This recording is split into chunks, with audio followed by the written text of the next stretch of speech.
Rumor has it. Call out a name, or you gossiping, or you chatty patty. I'm gossiping. This is the Rumor Report. I mean, I guess we on the Breakfast Club. This is where the tea spills, right? Right. On the Breakfast Club. So Iggy Azalea has kicked off a new project. She's calling it the Mixed Media Project, which I thought it had something to do with her child, but it's not. Stupid.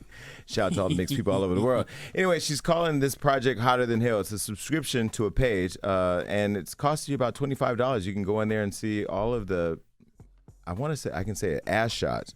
This is the only person whose ass has dropped that nobody's cared about because it actually dropped. What do you mean dropped? Like dropped, like You haven't seen her ass drop? bad work, bad surgery? Yeah, or no surgery at all. Anyway, she released a statement saying that she's been at work on this project for about 6 months and is fully excited about it. And there's a lot of nervous anticipation. So it almost sounds like an album rolling out. Oh, so it's music. No, it's her OnlyFans page. She's naked. Is she naked? Fully naked? I haven't looked, but why would I go look? Research purposes? Research purposes. They said she made $500,000 the first day, though. Well, wait until we do that forensic search on that OnlyFans and find out how many black men paid $25. You shut up, man. Okay, I'm reporting all of y'all to Dr. Umar, damn it. Shut up, man. Why do I hear a Michael B. Jordan joke in everything related to white women now? Scott. Did you just snort? Did you just snort? Dropping the clues bomb for Iggy Azalea, damn it. Snorting. What else you got? Well, listen, Jordan Sparks is in the news. I haven't seen or heard from her in a long time, but now she's talking about this song that she did with Chris Brown back in the day called No Air, and that this song Fire record. It was a fire record. In fact, she's upset because it was, people thought it was going to win a Grammy. Well, she did an interview recently where she talked about what she believed got in the way of that Grammy, and this is what she said. I found out, like everybody else, we were nominated for Best Pop R&B Collaboration that year. Not that I was like, oh yeah, I'm better than all these people, but the song was huge. So I was like, we have a really good chance of actually winning this. They announced the winner, and it ends up being Alison Krauss and Robert Plant. And I was like, how? You know, I was like, wait, what? I was so blown, and I just couldn't believe it. And I think a lot of stuff that happened after that was not me, but I think a lot of the powers that be had a hand in like, That was a really tough time for me because I just didn't understand. And I also didn't know about the ins and outs of the industry and the puppetry and the hands that can go into a lot of things. That record is phenomenal, but it was a dull question. Well, it was a collaboration with Chris Brown, of course, after his incident with Rihanna that was, took over the news that year. She's saying that she believed it was snubbed because of that. I hate talking about this topic because it's almost like, 12, 13 years later, now we're still talking about an incident that Chris and Rihanna both have worked through. And I saw him recently, and he's in a good space. So I don't even like talking about this, but because it's in the news, Jordan Sparks brought it up. Here we are. I do think about that, though, when it comes to Pusha T. You know what I mean? This year. What you mean? Oh, well. Because Pusha T's up for Rap Album of the Year, even though, but for me, it's between Pusha T's It's Almost Dry and Kendrick Lamar, Mr. Morales, and both the Big of those albums Steppers. are hot, yeah. But for Rap Album of the Year, I might give the edge to Pusha T this year, but I wonder if the Kanye affiliation is going to impact the fact that he produced half the album, the fact that he was signed to him. He left the Good Music label. So yeah, he got out of Dodge. But you still would be rewarding Kanye. I'm just asking. I don't know if they would hold that against him, but I'm just asking. But I still think that was a dull question. How do I breathe with no air? You can't. Well, I'll tell you who else has no air for haters, and that's 3 6 Mafia co-founder DJ Paul. He's responding to criticism after missing Gangsta Boo's funeral. And, people online always have something to say about how people should grieve or live their lives. This is what he said in response to the hate. Let me explain something to you bitch-ass out there who got something to say about me not coming to Boo's funeral. Paid for the funeral. I'm on motherfucking tour, and even if I wasn't, I don't do funerals. The last time I was at a funeral, it wasn't nothing but a bunch of groupies up in that motherfucker. Bunch of just want to come up and talk to me and all this old shit. Boo know how much I loved her. She know how much I know how much she loved me. Got nothing to prove to none of you punk ass group ass up in there.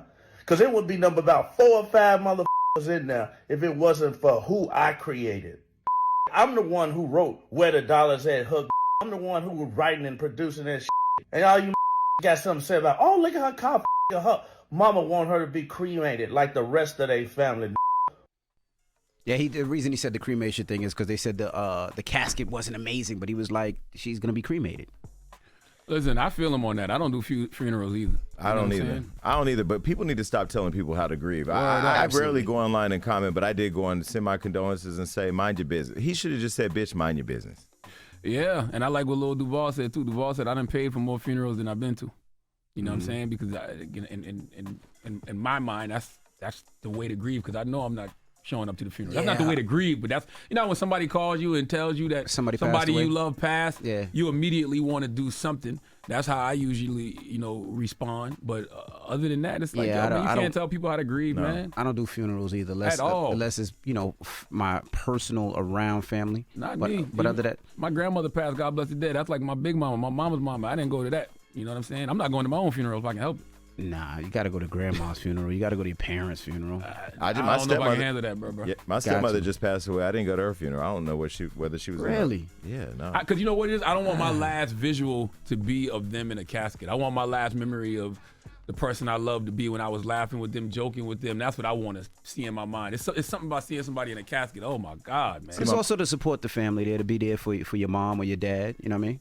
But I'm at a point now where I'll send flowers. Like my mother passed away, she was cremated. My brother, when he passed away, he was in the casket, and those are literally the memories that you just keep. They push out a lot of the good memories. So yeah, I'm not with that. So you say those push out the good memories? They push out, That's for a lot of years. Yeah, but even with Gia's mom passed and went to the funeral, it's so much talking about things that I didn't know about her, things that she did to help people, or things that she was, what she enjoyed, just jokes and. So the positive things, you know what I mean? It, So it wasn't just everybody sitting there crying. We had a great service. Well, listen, to each his own. You know what I'm saying? Everybody grieves the way that they want to grieve. That's why I'm like, man, I'm not you gonna tell that man that he should have showed up to the funeral. But that's the thing with social media. People get a lot of comfort from just going online and saying whatever they want. I mean, I guess I can't even imagine back in the day going through what I've gone through with the amount of loss that I've had and have people that I don't know come and tell me how I should handle it. Yeah, how you should handle grief, right? Oof. All right. I don't do grief well. That I know. Because I'm the type of person that doesn't even attempt to process it. Well, you just killed your relationship with Michael B. Jordan today and didn't think twice about it. What are you talking about? Yeah, that's right. That's not true. Play that white girl song again on the way Mighty out. Casey. Salute to Michael B. Jordan. I